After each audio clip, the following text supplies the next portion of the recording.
this world, there is real evil in the darkest shadows and in the most ordinary places. These are the true stories of the innocent and the unimaginable. At the Lake Club, every night is full of life. But when the music ends and the crowds go home, the place is as cold as a crypt. An angry ghost stalks the employees and warns that one of them is about to die. Between the world we see and the things we fear, there are doors. When they are opened, nightmares become reality.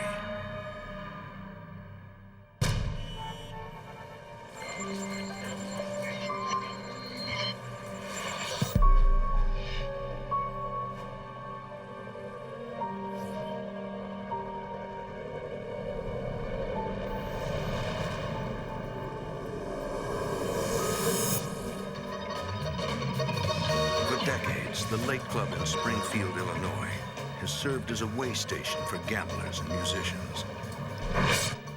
But not all of them were simply passing through. For one soul, the Lake Club was a trap, and death was just the beginning.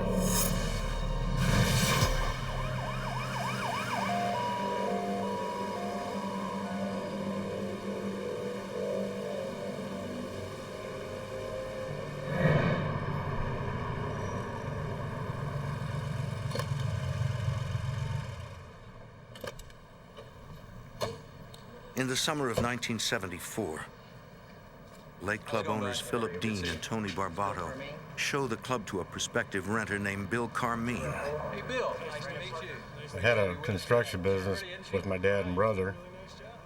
Due to the energy crunch, the business failed. We kind of pooled our money together and started looking for something that we could invest in. So we found out that the old Lake Club was up for grabs.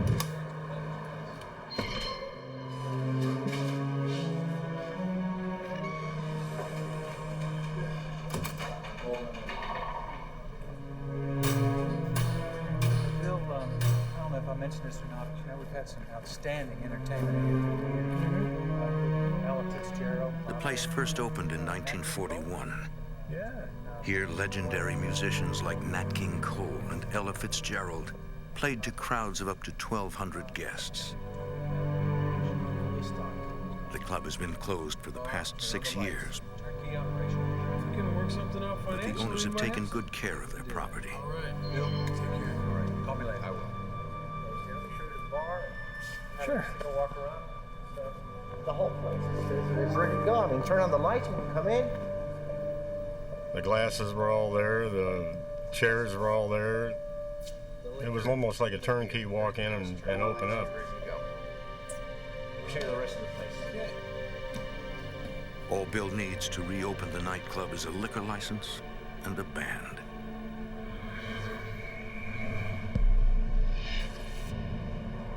Right down here's the mechanic room. Down the hall is your office.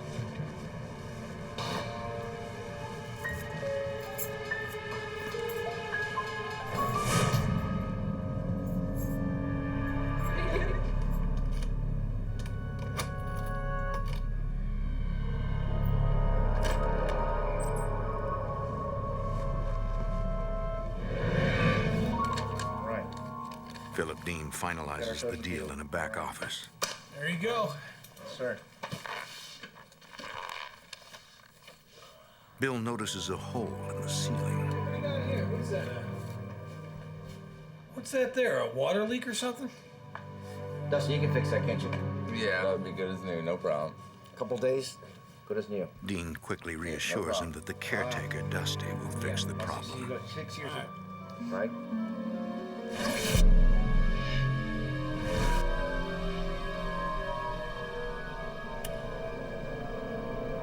Each day, Bill spends long hours alone in the club, getting the place ready for business. one afternoon. I could hear the piano playing in the back.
There was nobody there. I know I heard that piano.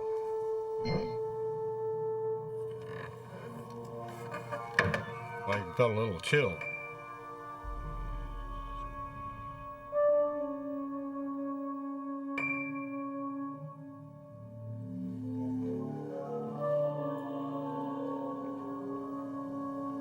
It was like if you're walking down a dark street sometime and a dog runs out at you all and barks, you know, you get that hair on the back of your neck and you feel needles all over your body. Is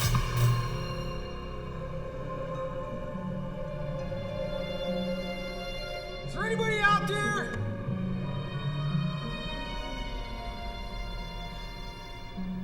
Bill searches the building, but finds no one.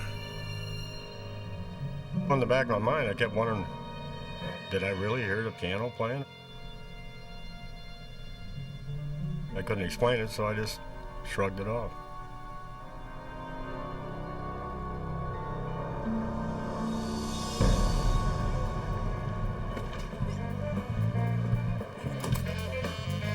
In the fall of 1974, the Lake Club opens under the management of Bill Carmine. When the word finally got out and we opened the doors that night, we were just completely overwhelmed. They drank us out of beer, we were out of booze, we ran out of ice. We made it through the first night, and got a little better prepared for the second night. And it just kept on going like that for a while.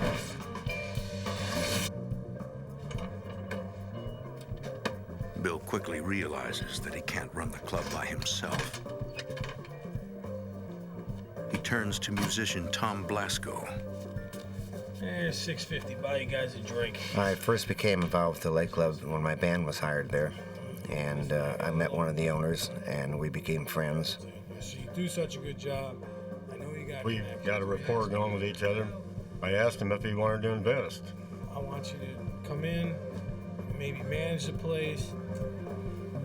It was an interesting scenario, so I jumped in on it. Hey, I want to welcome everybody into the Lake Club.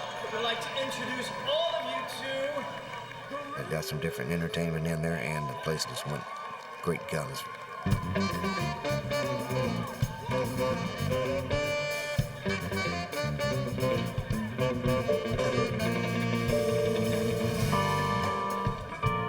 I thought it was great.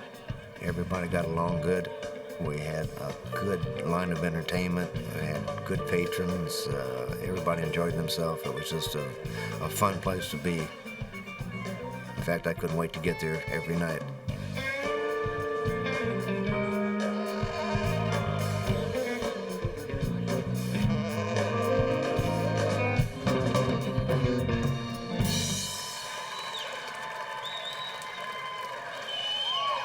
Thank you, guys. Surprise. After hours, the managers hold private parties for friends and employees. Over time, co-workers become like family. For waitress Barbara Lard, it seems like the perfect working environment. I started working at the Lake Club when I was 21 and a half, and I was very young, very naive, and not in any way, shape, or form prepared for what would come in the future.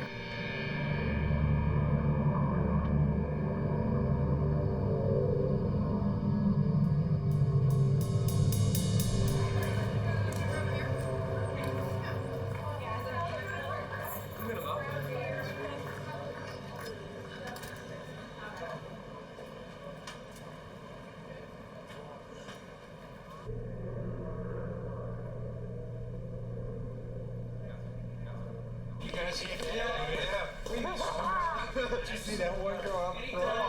Hey, party boy, man.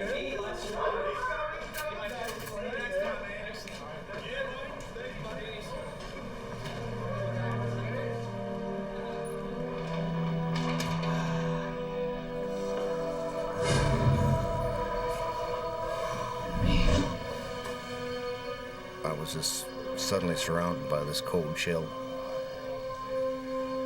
It was a drafty cold, and it would just go right through you, just engulf your whole body. Tom assumes that he's neglected to turn off one of the air conditioning units in the basement.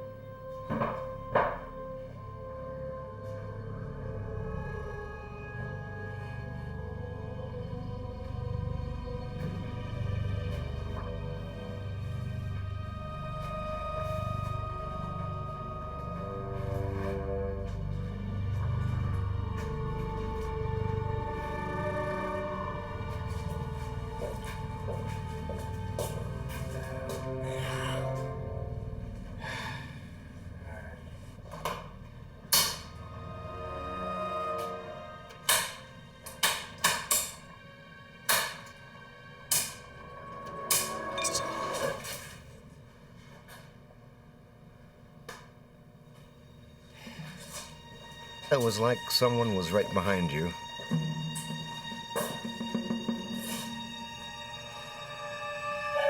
Just very frightening, very frightening.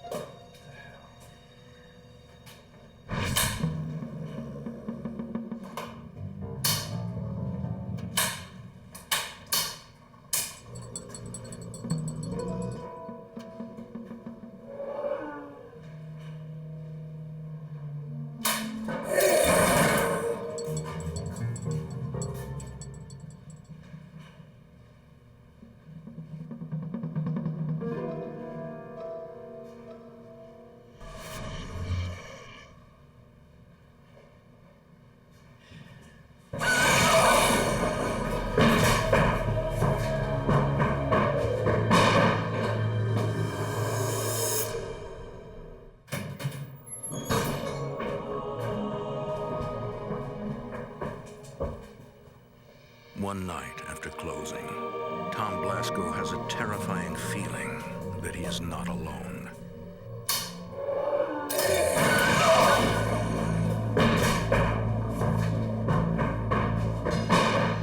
And I became extremely scared. Ran out of the place and left the lights and air conditioner running. This is something that you're kind of trying to rationalize it's not happening when it is happening. Get the hell out of here. Get the hell out of here.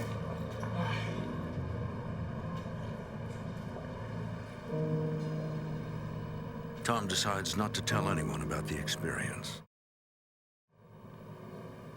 Well, I thought sometimes when you tell people these stories, they'd look at you like you're a little bit crazy, so I just opted to keep it to myself and see what happened.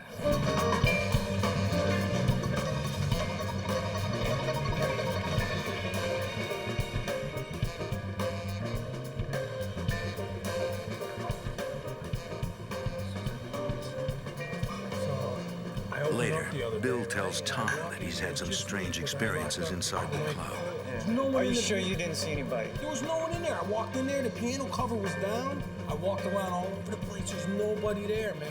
Well, I think the scariest thing was the unknown part about it. You didn't know what was happening or who it was or what it was. You can't let anybody know about this. I know. All right, could be bad for business. Tom and Bill don't want to frighten the employees or patrons. Strange stuff.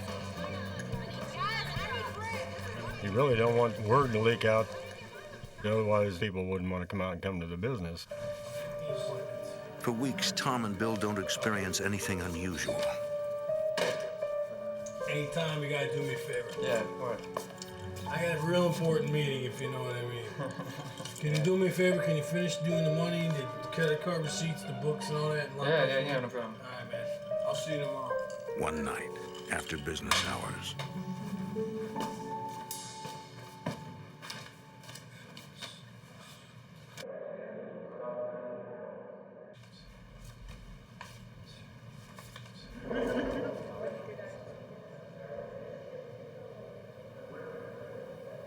You could hear like a din of people talking.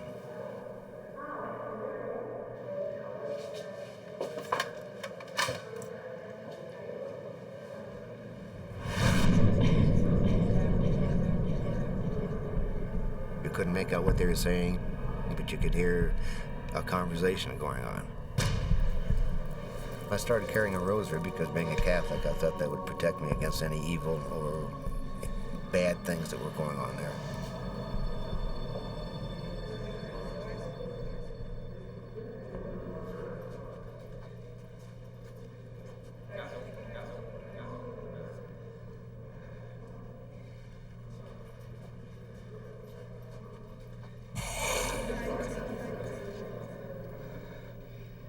Hello? Anybody there?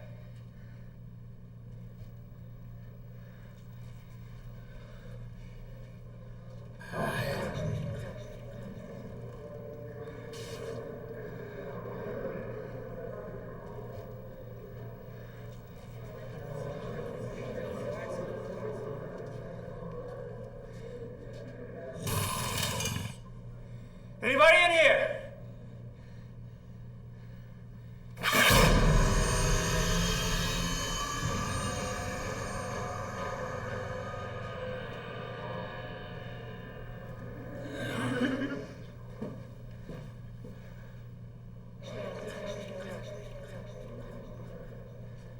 Hello?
That morning I come in to get set up for the next night.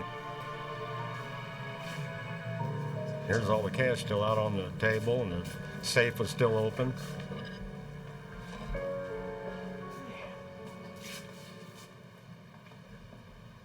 Oh, Bill. Sorry. Scared the hell out of me.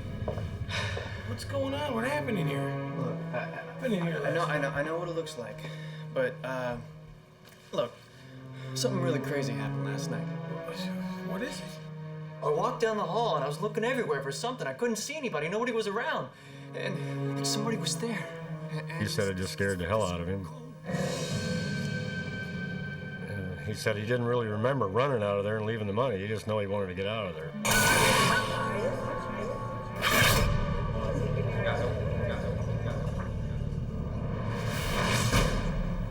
The strange events become more frequent, and the two managers share their experiences with trusted employees like Barbara Lard. All of us? Bill and Tom would talk about different small things that had happened. I really didn't believe that there was really a ghost there. It was something fun to talk about and something fun to laugh about, but I didn't really truly believe.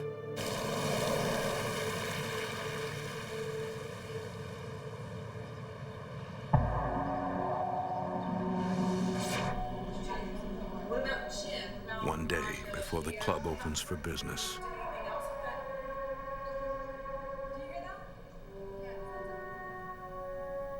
we heard a trombone playing in the back, and it was awfully early for the band to be here.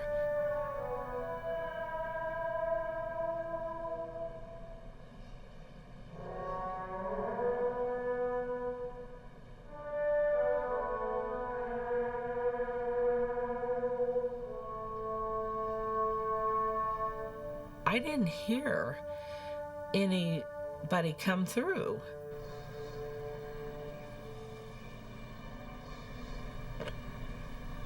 Barbara is convinced that someone must have let a band member into practice.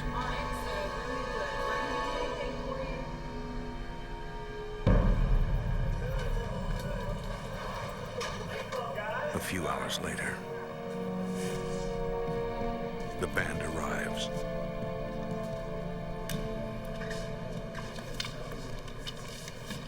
Hey, you. You're the trombone player, right? We said to the trombone player, "Did you leave and come back?" No, that wasn't me.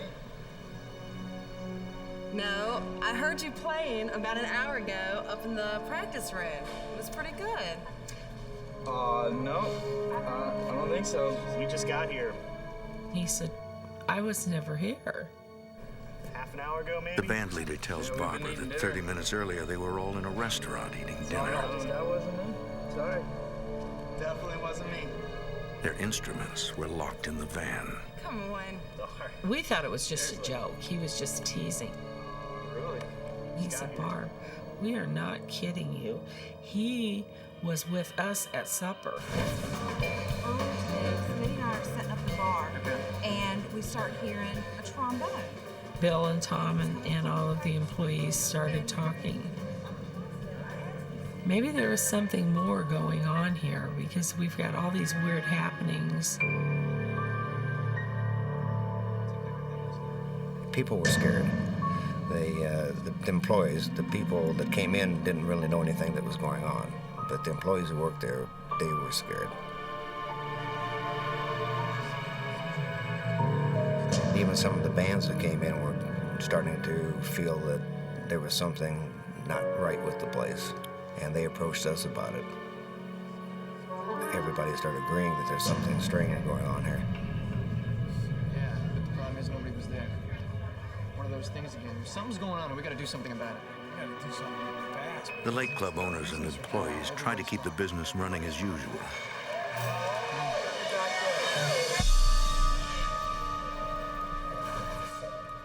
Come on, you got a nice place in here, man. Yeah, thank you. You book a lot of bands. Yeah, we're doing pretty well. One morning, Yeah, we're doing really well. a salesman visits the club. So I guess you're pretty busy then. So what I've got here is an automatic check writing machine. I figured, well, okay, I'm gonna let him do his spiel, tell him no. It's very simple. Everything's documented as checks are written. You don't have to worry about finding your checkbook, balance, and all of that. Your managers can write the checks, and it really makes things a lot simpler. You don't have to worry about the bookkeeping later. And it really simplifies life. It makes your business run much smoother, easier. Your bookkeeper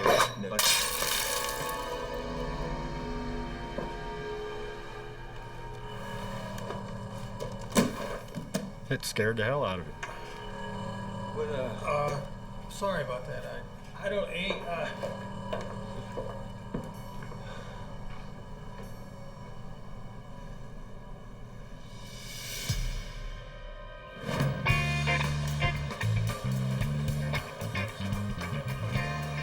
violence of this latest event convinces Bill that he cannot ignore what's been happening.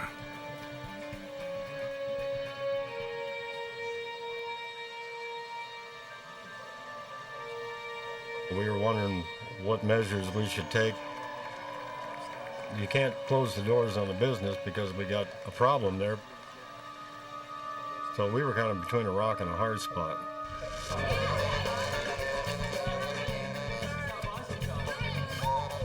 On this particular night, we were packed to the gills. There was more people in there you could shake a stick at. Bartenders and waiters were just going 90 miles an hour trying to keep up with everybody. Unbelievable. There's 12 women waiting in line up there in the restroom. I've got to go. Well, just go in my office. Here, Yeah. Come on. It's open. Just go ahead and use it. If it's not open, come see me. I got to. Okay, thanks. When I went back to the office, it was very, very uncomfortable.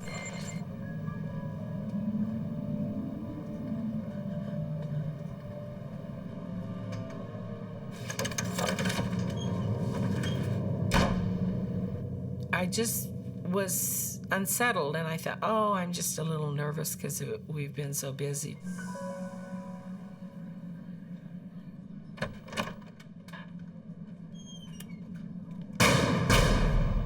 One of the owners. They're gonna die. They're gonna die.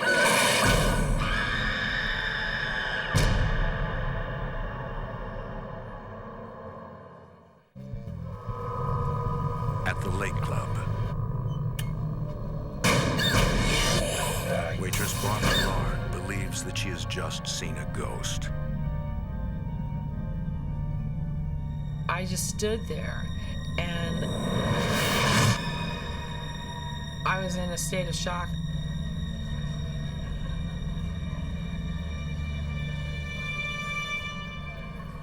Barbara, what's wrong? She was just in terror.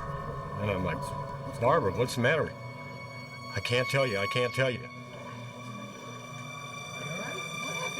She was just panicky. And I told her, I said, well, go back in the office and sit down. Well, I'm not going back there. I'm never going back there again. I told her, go ahead and take the rest of the night off. She was in total terror. And I'd never seen her like that before.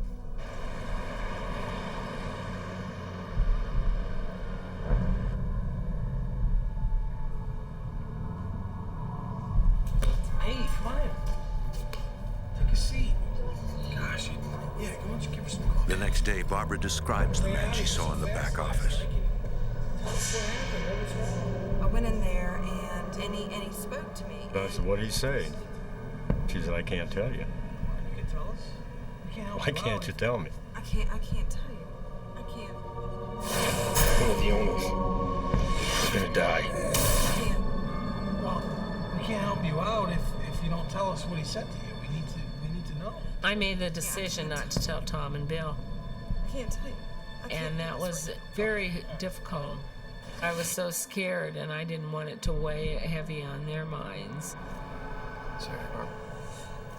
Bill decides to seek answers from someone who knows more about the Lake Club's history. He pays a visit to Dusty, the club's longtime caretaker. So everything's good, right? Oh, everything's... No problem? Okay, so she was in the bathroom and she saw this guy. I mean, big guy. Bill gives him Barbara's description of the about ghost. 6'2", big head, big long mustache. That sounds like Rudy. I mean, Rudy. Remember the guy I was telling you about? Remember? Dusty says it sounds like a former bartender named Rudy Craner. Rudy. You mean the guy Remember used to the guy I told you bartend here? Yeah, he's the bartender here. That picture. That's him right there. Yeah, look at that. He gives Bill a group of photos taken when Rudy worked at the club. I'll show these to Barbara. I'll let her take a look at it. Trust me, everything's fine. You're Okay. doing a great job. Listen. All right. Bill takes the photos to Barbara. What you tell me? And they said, do you recognize anybody? This is him. That's who?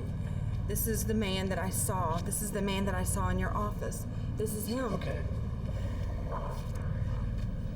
Bill explains to the others what Dusty told him.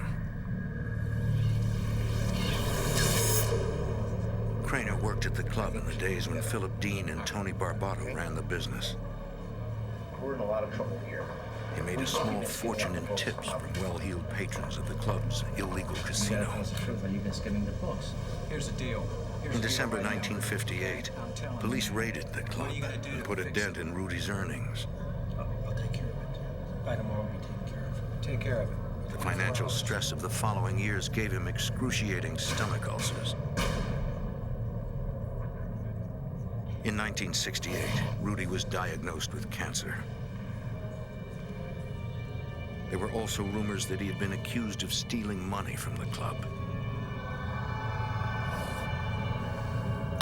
After years of financial troubles and physical pain, Rudy finally snapped.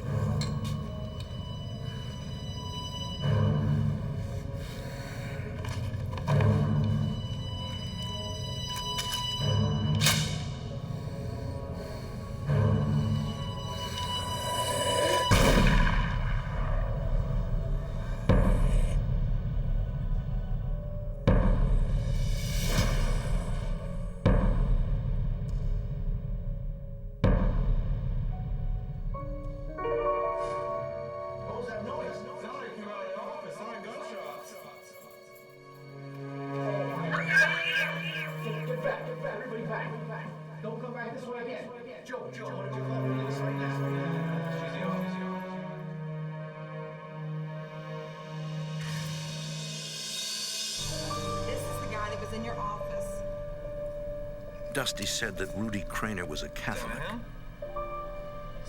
As a Catholic himself, Tom has a theory.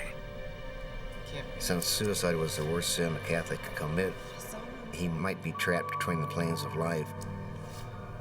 When we found out it was Rudy, he was the one perpetrating all this stuff around here. And he was getting violent. It scared me and Tom even more. I don't know, Barbara. The violent way that he died, he might turn right around and use that violence again on somebody that I knew. And that thought just scared the hell out of me. Calm down. It's okay. All right, calm down. Bill is unaware that Barbara is harboring a terrible secret. Yes, I'm sure. Rudy's ghost told her that one of the club owners is going to die soon. His mouth, to do his head right off. He's not alive, so.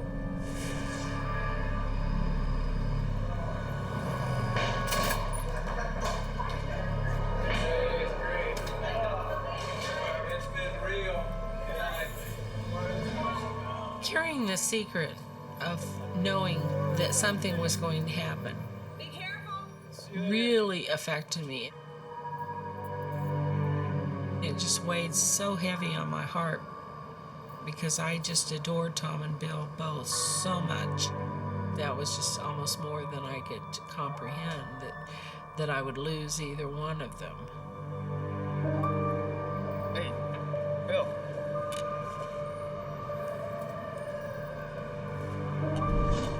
Bill. Bill. You going?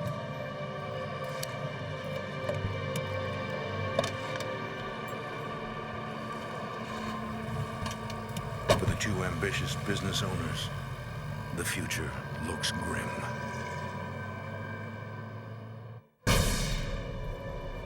Be careful. Whenever Barbara helps Tom or Bill close the club, she prays for their safety.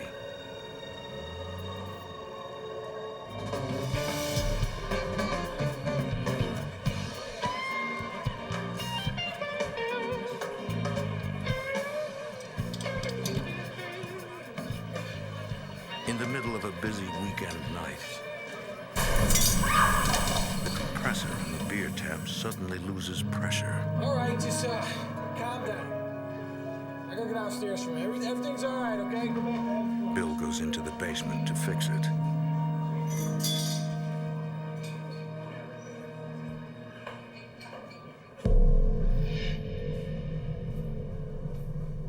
I went to go down and give it a swift kick to get it working. And when I went down, the lights were all off down there.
Blast of compressed air startles Bill.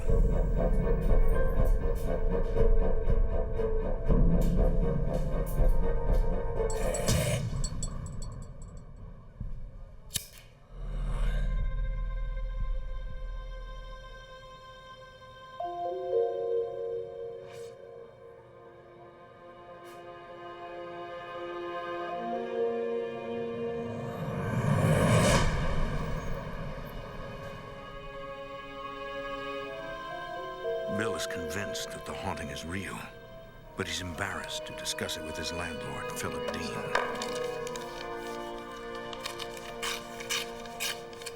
There you go, my friend.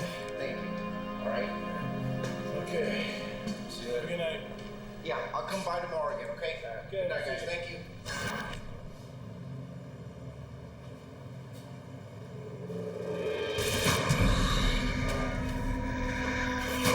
Within weeks, Philip Dean suffers a fatal heart attack. Because of Rudy's warning, Barbara doesn't know how to respond to the sudden death. I had sorrow for the family, but there was such great relief, too, because it wasn't Tom and Bill. And that may sound cold or cruel, but that's how I felt. It was like relief. Barbara now feels that it's safe to share what the ghost of Rudy Craner told her. Hey, Phil. Well, she said, I can tell you what Rudy told me now. He said one of the owners was gonna die. And she was like, I was afraid to tell you because I thought it might be one of you two. God, that scared me. It still gives me the shakes. Tom and Bill wonder if Rudy Craner has predicted Philip Dean's death, or if the ghost somehow caused his death. Did Rudy have something to do with it? Did he have enough energy that he stopped the owner's heart? If a supernatural entity did murder Philip Dean, Bill fears the same thing could happen to him. I thought maybe he's not going to draw the line at one owner. We knew that was something that had to be done. And Tom suggested getting a priest and blessing the place.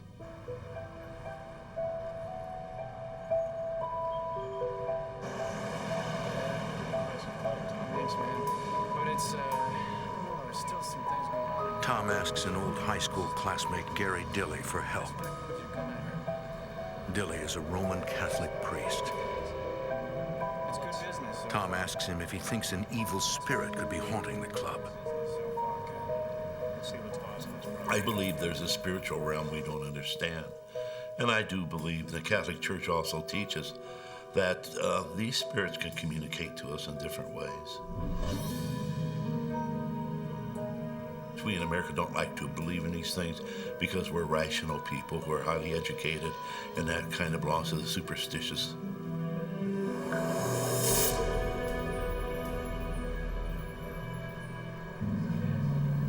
But I think it's far from superstitious. I think there's a reality there.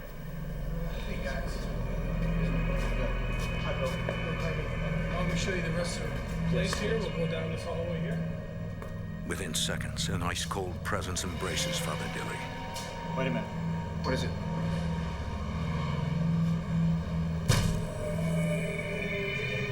You could feel expectations.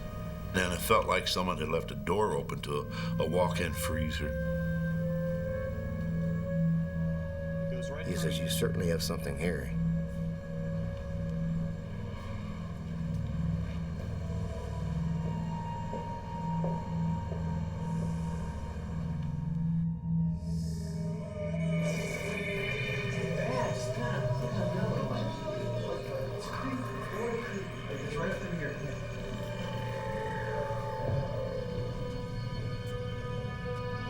Can you all wait here? I'd like to walk the rest of the way alone.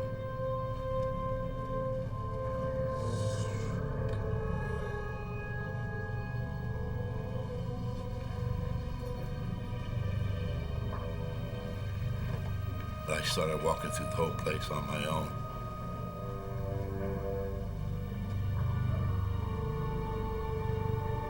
And from the bottom of my feet to the top of my head, I knew there was someone with me. I could feel it.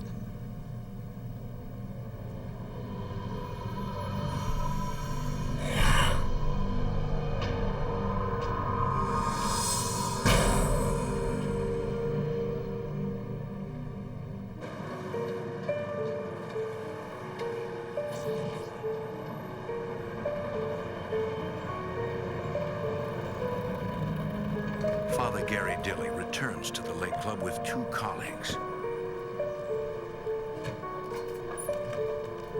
to perform a blessing, hoping to put the spirit of Rudy Craner to rest.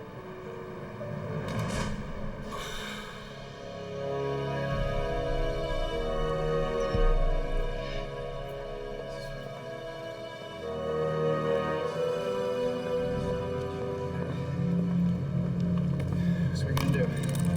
Tom, what we're gonna do is we're gonna go through the club, every room. We're gonna bless them. That way, make sure we capture the spirit. And send him into the arms of the Lord. Father, would you lead us? Saint Michael, the Archangel, defend us in the day of battle. Saint Michael, the Archangel, protect us, defend us in the day of battle. The prayer that I used was a simple form of St. Michael the Archangel prayer.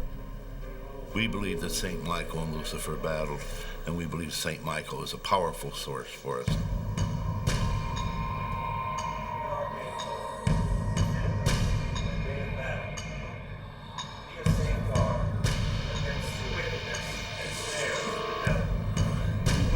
St. Michael the Archangel, defend us in the day of battle. Be our safeguard against the wickedness and snares of the devil. May God rebuke him, we humbly pray. And do thou, O Prince of the heavenly host, by the power of God, cast into hell Satan and all the other evil spirits who prowl through the world seeking the ruin of souls. Die.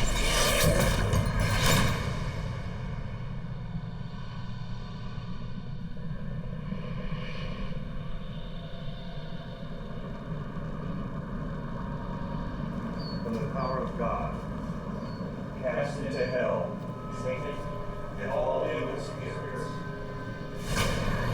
Saint Michael, the Archangel, defend us in our day of battle. Be our safeguard. The 3 priests move toward the back office where Rudy Craner committed suicide.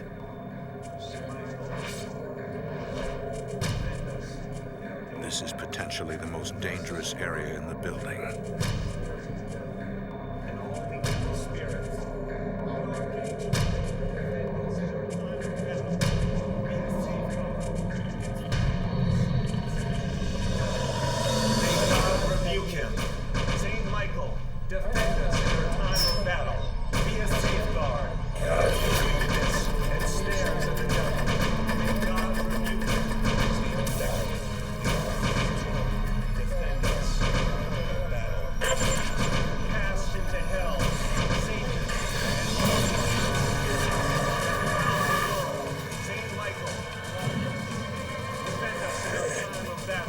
prayers can make a spirit angry.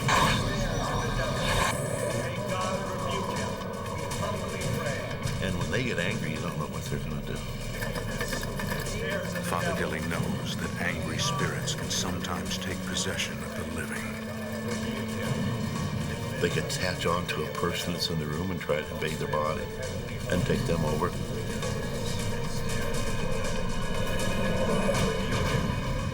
Father, we have to leave this room.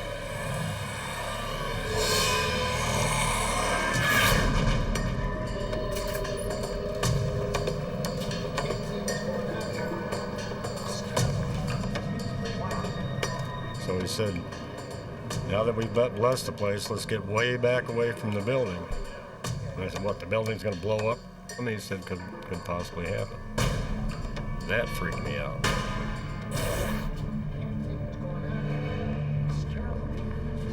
Father, we should pray.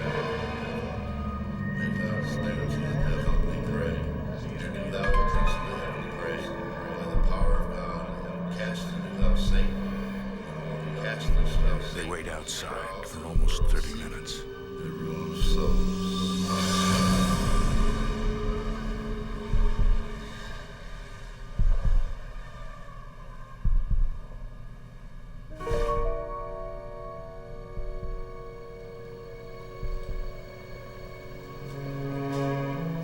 When they go back in, something has changed. When I went back into the club, I didn't feel cold chills. I didn't feel the hair go up my back, my neck. I felt very comfortable there. Tom, it's much peaceful, much more peaceful. Really? Yes. The building just became very, very quiet, and the coldness was gone. Peaceful. Well, thank you. Father Dilly believes that Rudy has heard their prayers. Thank you, Father. Appreciate it. Rudy was stuck in time. He wanted people to know he was there. He didn't want to be forgotten.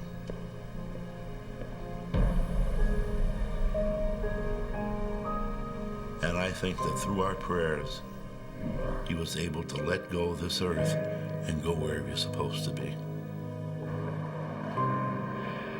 The blessing puts an end to the paranormal activity.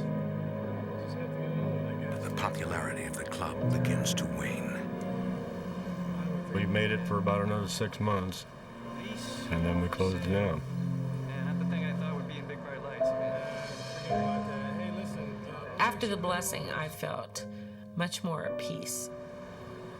It was almost like, okay, now Rudy can rest.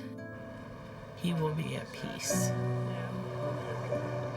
It changed my belief that there is an afterlife. Certainly we don't know about it, and sometimes you don't think about it, but there is something that goes on after we die with what's ever left of us. Let you stay upstairs, okay? Y'all take care, you know. Before all this happened, I never believed in a ghost. But I'm a believer now. And I don't care what people say. I know it happened.